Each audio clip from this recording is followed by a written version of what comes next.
Natikman niyo na ba yung mga Selecta Cornetto sa 7-Eleven? Unahin natin yung pinaka-favorite namin, Black Choco Cookie Disc. Creamy chocolate ice cream topped with a fudgy black choco cookie disc. Dark chocolate so not too sweet pa. May chocolate tip sa dulo ng crunchy cone na lalong nagpasarap sa cornetto na to. Must try talaga. Next is yung Cornetto Berry Crazy for You. Strawberry flavor siya with yogurt flavored ice cream. May cookie butter sauce rin and graham crumble bits on top. Pero sakto lang yung amount. Di namin siya masyadong bet kasi medyo bland siya na may halong asim. Basta weird yung lasa niya. Na-excite kami sa matcha crumble. May fudgy na matcha chocolate disc on top, tapos may butter cookie bits rin. Nakaka-addict yung matcha disc. Then yung matcha ice cream, creamy siya pero di ganun ka-strong yung matcha flavor. May hint lang. Pero masarap pa rin naman, nabawi ng matcha disc.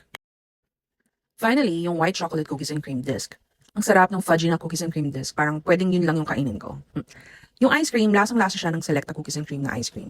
Favorite rin namin to, tapos may chocolate dip rin sa dulo.